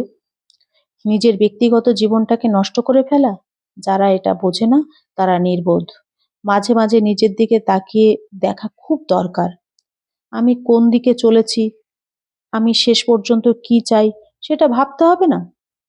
যারা ভাবে না তারাই তো ট্র্যাজেডির শিকার হয়। দেখ, বিনায়কের যে বিয়েটা ভেঙে গেল, তার জন্য আমরা বাসবীকে দায়ী করেছি সবাই। আমরা পুরুষ মানুষ, তাই বিনায়কের পক্ষে। অনেকের ধারণা বাসবী লুকিয়ে লুকিয়ে কারোর সঙ্গে প্রেম করছে। মোটেই তা নয়। আসল কারণটা আমি জানি। সেটা কি? ওদের দুজনের মধ্যে দাম্পত্য সম্পর্কই ছিল না অনেক দিন। সে কি, কেন? বিনায়কের কোনো প্রবলেম আছে? প্রবলেমটা শারীরিক নয়, মানসিক। বিনায়ক কোনোদিনই বাসবীর মনটা বুঝতে পারেনি, বোঝার চেষ্টাও করেনি। বাসবী রোমান্টিক ধরনের মেয়ে। এ একসময় নাচতো, গান বাজনা ভালোবাসে, নতুন কোনো থিয়েটার হলে দেখতে যাবে। বিনায়কের এ ব্যাপারে কোনো রসকস নেই। বউয়ের জন্য সে সময়ই দিতে পারে না। বউকে নিয়ে কোথাও যাবে, দুদণ্ড বসে গল্প করবে, এমনকি ঝগড়াও করবে, তার সময় নেই। এরকম করলে কি করে চলে? অত টাকা নিয়ে বিনায়ক কি করবে? একটা তো মোটে ছেলে। নায়কের ধারণা, ও তো এত খাটছে বউয়ের জন্যে। সে অত বড় বাড়ি করেছে, বাসবী যত ইচ্ছা গয়না গড়াতে পারে, মুঠো মুঠো টাকা খরচ করতে পারে। কোনো কোনো মেয়ে এসবই ভালোবাসে, তাও সত্যি। কিন্তু বাসবী যে অন্য টাইপ, সেটাই বিনায়ক বুঝলো না। তার ফলটা কি হলো জানিস? বিনায়ক আমাকে নিজে বলেছে, রাত্রির বেলা বিছানায় বাসবীকে কাছে টানলে বাসবী সাড়া দেয় না। ও শরীরটা ঠান্ডা হয়ে থাকে। স্বামীর সঙ্গে যদি একেবারেই মনের মিল না থাকে, তাহলে সেই স্বামী স্ত্রীর মধ্যে ঠিক তেমন সম্পর্ক হতে পারে না। বিনায়ক বলেছে, প্রায় 9-10 বছর ধরে ওদের এই রকম চলছে। বাইরের লোকজনের সামনে স্বামী স্ত্রীর ঠাট বজায় রাখে, অথচ ভিতরে ভিতরে কোনো সম্পর্কই নেই। এরকম একটা মিথ্যে ব্যাপার শুধু শুধু টিকিয়ে রাখার কি দরকার? সেই জন্যই তো বাসবী ডিভোর্স দিতে চাইতে বিনায়ক কোনো কন্টেস্টে যায়নি। তাহলে এর মধ্যে তৃতীয় পুরুষ কেউ নেই? তোকে খুব একটা গোপন কথা বলি সোমনাথ, কাউকে জানাবি না। ওদের বাড়িতে তো আমি প্রায়ই যাই। বাসবীর অবস্থাটা বুঝেছিলাম। বাসবীর উপর আমার একটা দুর্বলতা জন্মে গিয়েছিল। আমি খানিকটা এগিয়েও ছিলাম, কিন্তু বাসবী থামিয়ে দিল। চুমুটুমু পর্যন্ত এগিয়েছিলি? দাঁত শাল, চুমুটুমু পর্যন্ত এগোলে আর বাকিটা হতে দেরি লাগে নাকি? শুধু এর হাত ধরেছি একদিন। বাসবী পরিষ্কার বলে দিল, বিশ্বদেব, তোমার সঙ্গে আমার ওসব কিছু হবে না। বিনায়কের কোনো বন্ধুর সঙ্গে প্রেম করা আমার পক্ষে সম্ভব নয়। সোমনাথের বুকের মধ্যে যেন কুলকুল করে একটা আনন্দের ঝর্ণা বয়ে যেতে লাগলো। বাসবীর যে আর কোনো প্রেমিক নেই, এটা যেন তারই একটা জয়। যদিও এরকম ভাবার কোনো মানেই হয় না। বাসবী তার কেউ নয়। 9 বছর আগে এক রাতে সে বাসবীর সঙ্গে সব সম্পর্ক চুকিয়ে দিয়েছে। তারপর আর কোনো যোগাযোগ নেই, দেখাও হয় না। বাসবী কি সোমনাথের কথা ভেবে ভেবে অন্য কারোর সঙ্গে প্রেম করেনি? তা হতেই পারে না। সোমনাথ নিজেই তো এর মধ্যে টুকটাক 2-3টে ছোটখাটো প্রেম করে নিয়েছে। এখন আর তার নীতিবোধ তত দৃঢ় নয়। একটি মেয়ের সঙ্গে গোপনে কিছু খেলাধুলা করাটাকে তেমন কিছু গুরুত্বপূর্ণ ব্যাপার বলেই মনে করে না। বাসবী তার কেউ নয়। বাসবীর সঙ্গে তার সম্পর্ক রাখেনি সোমনাথ। তবু বাসবীর কোনো প্রেমিক আছে, এ কথা জানতে পারলে তার ঈর্ষা হতো। সোমনাথ নিজের দাম্পত্য জীবনটাকে বেশ সামলে রেখেছে। শান্তা গান বাজনা করে, তার একটা নিজস্ব জগৎ আছে। সে বিভিন্ন অনুষ্ঠানে গান করতে যায়, তার দুখানা ক্যাসেটও বেরিয়েছে। সোমনাথ নিজেও একসময় গাইতো, এখনো চর্চা রাখেনি, কিন্তু সে নানান গানের অনুষ্ঠান শুনতে যায়। ক্লাসিক্যাল গান বাজনার ফাংশন থাকলে সে চেম্বার বন্ধ রেখে দেয়, সারা রাত শোনে। এইসব সময়ে শান্তা তার সঙ্গে থাকে। সোমনাথেরও প্র্যাকটিস বেশ জমজমাট, উপার্জন যথেষ্টই বেশি, কিন্তু বাড়াবাড়ি করে না সে। মাঝে মাঝেই ছুটি নেয়, ছুটি উপভোগ করতেও জানে। প্রতি বছর একবার পাহাড়ে কিংবা সমুদ্রের ধারে সে বেড়াতে যায় শান্তাকে নিয়ে। এখন সে বুঝতে পারে বাঁকুড়ার সেই রাতে সে যে বাসবীর স্পষ্ট আহ্বানে সাড়া দেয়নি, সেটা তার কাপুরুষতা নয়, সেটা তার দূরদর্শিতা। একবার বাসবীকে বুকে জড়িয়ে ধরলে সে আর তাকে ছেড়ে দিতে পারত না। তাহলে দুটো সংসার ভাঙতে হতো। শুধু প্রেমের জন্য অতখানি বিপর্যয় সামলাবার ক্ষমতা ছিল না সোমনাথের। তবে এ কথাও ঠিক, শান্তাকে কিংবা অন্য দু একটা মেয়েকে সে যখন জড়িয়ে ধরে, তখন বুঝতে পারে বাসবীর প্রতি তার যৌন টান ছিল অনেক বেশি তীব্র। বাসবী আলাদা ফ্ল্যাট ভাড়া করে আছে। এবার একবার তার সঙ্গে দেখা করতে গেলে কেমন হয়? চিন্তাটা মাথার মধ্যেই ঘুরে, কিন্তু সত্যি সত্যি যাওয়ার উদ্যোগ নিতে পারে না সোমনাথ। একদিন সে সন্ধ্যাবেলা চেম্বারে বসে রোগী দেখছে। শেষ হয়ে এসেছে প্রায়। ৮টার পর সে আর কিছুতেই চেম্বারে থাকে না। রোগীরা বসে আছে বাইরে। একজন বেরোলে সোমনাথের সেক্রেটারি নাম ধরে ডাকছে আর একজনের নাম। একটি যুবক ঢুকলো, বেশ লম্বা ও স্বাস্থ্যবান, মাথায় ঘন চুল, ফর্সা রং, প্যান্ট ও হাওয়াই শার্ট পরা। তার শরীরে কোনো রোগ আছে বলে মনেই হয় না। যুবকটি এসেই টেবিলের তলায় সোমনাথের পায়ের কাছে হুমড়ি খেয়ে পড়ল। সোমনাথ ত্রস্ত হয়ে বলল, আরে আরে, এ কি? যুবকটি বলল, আপনি ভালো আছেন স্যার? সোমনাথ মৃদু ধমক দিয়ে বলল, হ্যাঁ, আমি ভালো আছি। আপনি ওই চেয়ারে গিয়ে বসুন, তারপর বলুন আপনার কি হয়েছে। দু একজন পুরনো রোগী এসে এরকম বাড়াবাড়ি করে, কিন্তু সোমনাথ এই লোকটিকে চিনতে পারল না। আগে কখনো দেখেছে বলেও মনে হয় না। যুবকটি বলল, স্যার, আমার নাম আলতাপ মণ্ডল।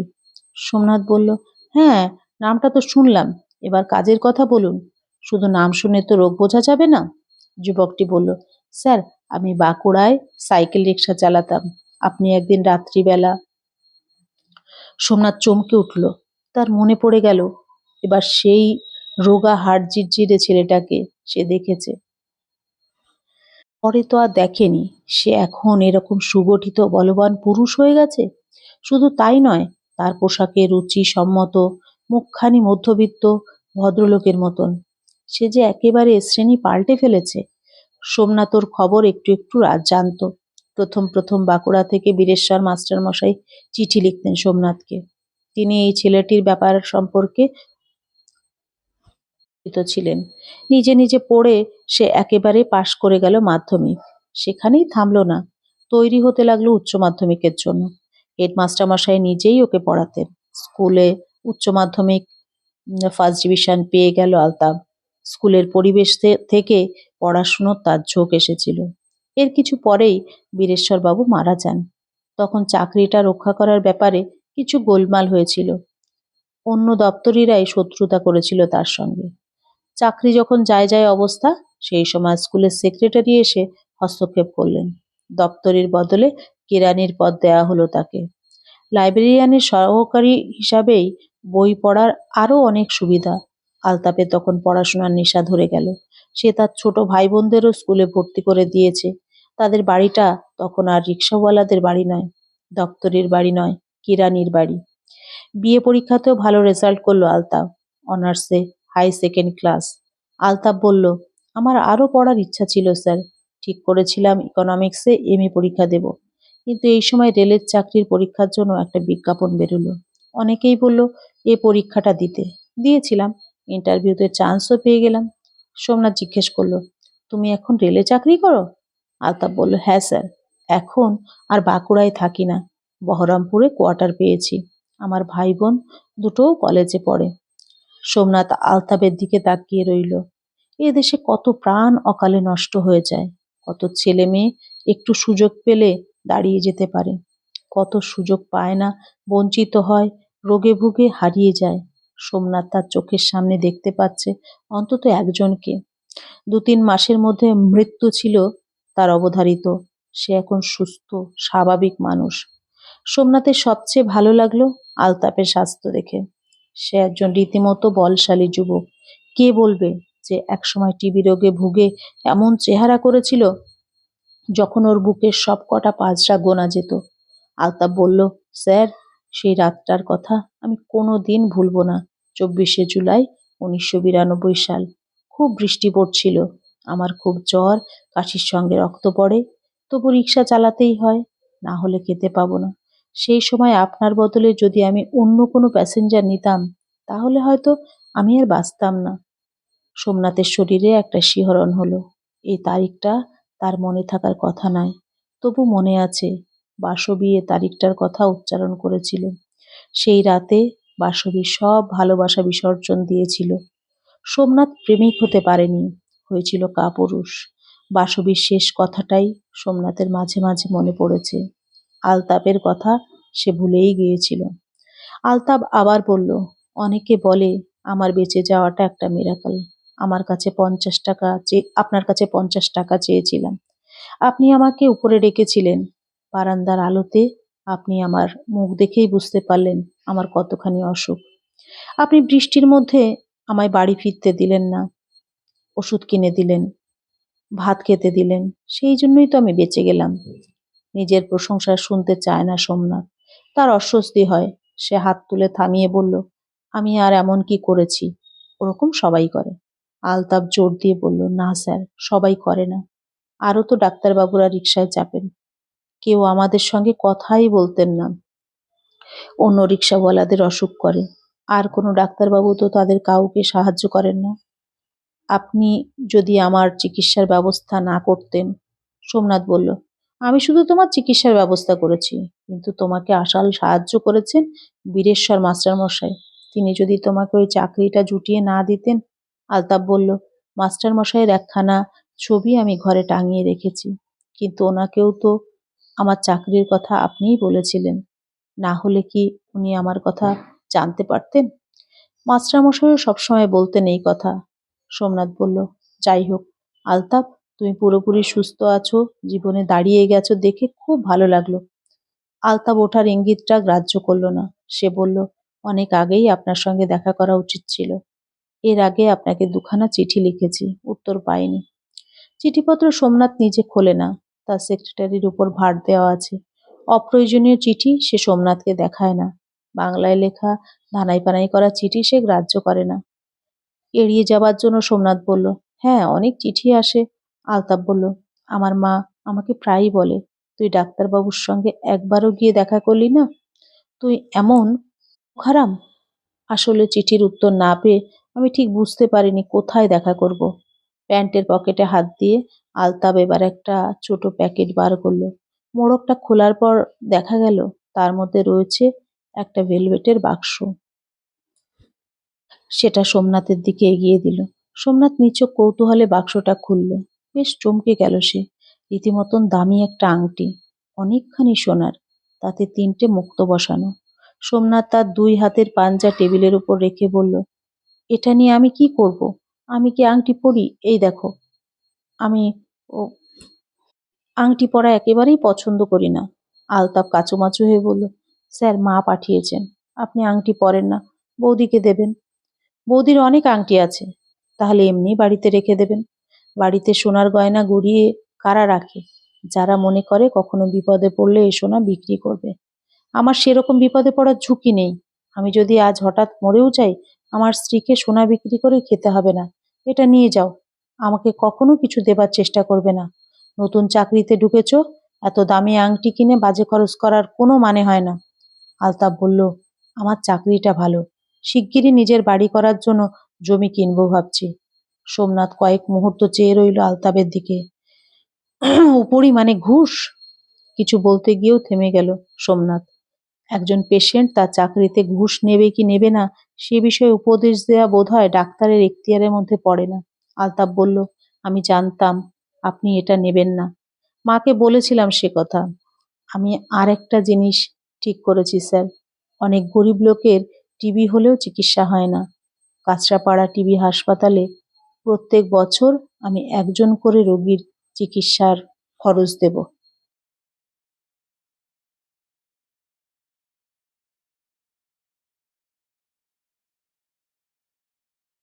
বাহ, এটা তো খুব ভালো কথা। চেয়ার ছেড়ে উঠে এলো সোমনাথ। আলতাফের কাঁধে হাত রেখে বলল, এটা যা বললে তাতে আমি সত্যিকারের খুশি হলাম। এমন করে কজন ভাবে।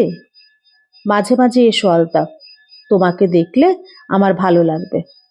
আলতাফ নিচু হয়ে আবার সোমনাথকে প্রণাম করল। এর কয়েকদিন পরেই এমন একটা ঘটনা ঘটল যা প্রায় অলৌকিক বলা যায়। অলৌকিক নয়, কাকতালীয়। শুনলে অবিশ্বাস্য মনে হয়, তবু এমন ঘটনাও হঠাৎ ঘটে। বাসবীর সঙ্গে দেখা করতে যাবার ইচ্ছেটা সোমনাথের মনের মধ্যে গুর্জরিত হচ্ছে বটে, কিন্তু যাওয়াই হয় না। ঠিকানা জোগাড় হয়েছে, গেলেই হয়। শুধু সময়ের অভাব নয়, আর একটা কিসের যেন বাধা রয়েছে। শুধু বাসবীর সঙ্গে দেখা হয়ে গেল। বেলভিউ নার্সিংহোমে সোমনাথ একটা রাউন্ড দিতে গেছে রাত্রির বেলা। তার দুজন পেশেন্ট আছে ওখানে। লিফটে তার কাঁধে হাত দিল বিশ্বদেব। গম্ভীরভাবে সে বলল, বাসবীকে দেখতে এসেছ? সোমনাথ বিস্মিতভাবে বলল, বাসবী? সে এখানে ভর্তি আছে নাকি? কি হয়েছে তার? বিশ্বদেব বলল, তুই জানিস না, স্ট্যাব ইনজুরি। এবারে প্রায় জিতকে উঠে সোমনাথ বলল, স্ট্যাব ইনজুরি? কে ছুরি মেরেছে বাসবীকে?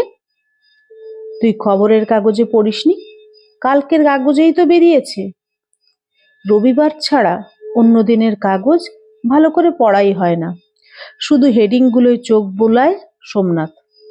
সে বাসবীর খবর কিছু দেখেনি। ব্যাপারটা অত্যন্তই বিশ্রী এবং রোমহর্ষক। মুর্শিদাবাদে বাসবীর এক দিদি থাকে, তার সঙ্গে সে দেখা করতে গিয়েছিল। ফিরছিল বিকেলের ট্রেনে।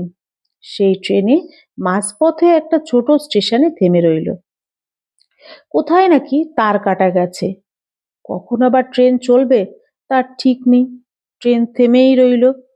কিছু কিছু যাত্রী নেমে চলে গেল, তারা অন্য জায়গা থেকে বাস ধরবে। বাসবী সেসব চেনে না। ট্রেন এখনো চলার আশা আছে, তাকে ট্রেনেই ফিরতে হবে।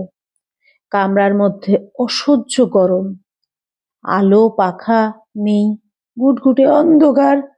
কিছু যাত্রী প্ল্যাটফর্মে নেমে পায়চারি করছে। বাসবীও নেমে দাঁড়ালো এক সময়। স্টেশনটা অন্ধকার, বহুক্ষণ লোডশেডিং চলছে।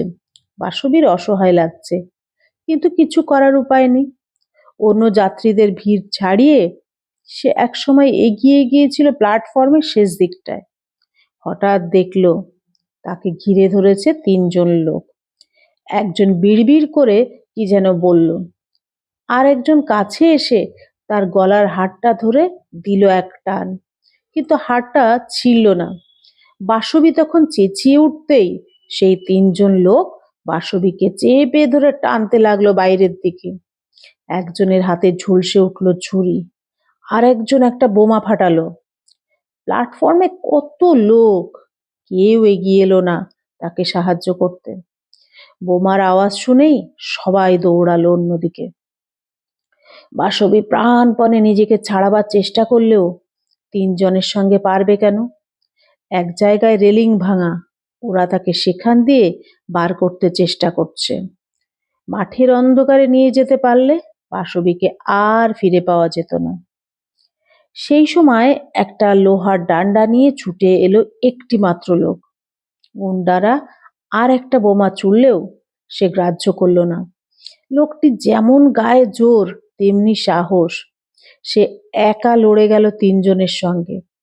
এই হুড়োহুড়ির মধ্যে বাসবীর গলার কাছে একবার ছুরি বসে গেল। গুন্ডারা সেই লোকটিকেও একবার ছুরি মেরেছিল, কিন্তু সে লোহার ডান্ডা দিয়ে তিনজনকেই কাত করে ফেললো এক সময়। একজন ধরা পড়েছে, অন্য দুজন পালিয়েছে। সেই উদ্ধারকারী আহত হলেও গুরুতর কিছু হয়নি। সে ভর্তি হয়েছে রেলের হাসপাতালে। বাসবীর গলার কাছে ব্যান্ডেজ বাঁধা। সে চিত হয়ে শুয়ে একটা বই পড়ছে। ব্যান্ডেজটার দিকে এক নজর তাকিয়ে সোমনাথ বুঝল বাসবীর ক্ষত নিয়ে তেমন চিন্তার কিছু নেই। সোমনাথকে দেখে বাসবী হাসল। সোমনাথ টের পেল তার বুকের মধ্যে খুব গোপন কোনো জায়গায় সে বাসবীকে লুকিয়ে রেখেছিল এতদিন। সে যে ভেবেছিল বাসবিকে একেবারে মুছে ফেলেছে তা তো ঠিক নয়। বাসবিকে দেখেই মৃদু টনটনে ব্যথা অনুভব করল। কেন তাহলে? বাসবির একটা হাত ধরে সে বলল, তুমি এসব লোকাল ট্রেনে একলা ট্রাভেল করছিলে কেন? বাসবি বলল, বাহ, ট্রেনে তো কত লোকই একলা যায়, আমার এখন একলা বেড়ানোই ভালো লাগে। সোমনাথ বলল, দেশের অবস্থা তো জানো, তোমার মতন একটি সুন্দরী মেয়েকে একলা দেখলেই গুন্ডারা স্পট করে। ওরা নিশ্চয়ই তোমার উপর নজর রেখেছে অনেকক্ষণ, তারপর যেই একটু নিরালায় পেয়েছে। বিশ্বদেব বলল, ঠিকই বলেছিস সোমনাথ। বাসবি, তোমার একলা আসা উচিত হয়নি। তুমি যে ফ্ল্যাটে একলা থাকো সেখানে কোনো ভয় নেই তো? বাসবি বলল, সেখানে কোনো ভয় নেই, কোনো অসুবিধা নেই। একলা কি সারা জীবন কাটাতে পারবে তা জানি না, এখন দিব্যি আছি। বিশ্বদেব বা সোমনাথ কেউই বলতে পারবে না আমি তোমার সঙ্গে গিয়ে থাকব। ওদের সংসার আছে, সেই সংসার ওরা ভাঙবে না। একটুক্ষণ গল্প করার পর বিশ্বদেব বলল, আমি ঘুরে আসছি, আমার একজন পেশেন্টের বেশ ক্রিটিক্যাল অবস্থা। পালাসনি সোমনাথ, আমরা একসঙ্গে ফিরব। এখন বাসবি আর সোমনাথ মুখোমুখি। একটি নার্স ঘরে ঢুকেও আবার বেরিয়ে গেল। সোমনাথ কি কথা বলবে খুঁজে পাচ্ছে না। দুজনে দুজনের হাত ধরে আছে, দুটি হাতই উষ্ণ।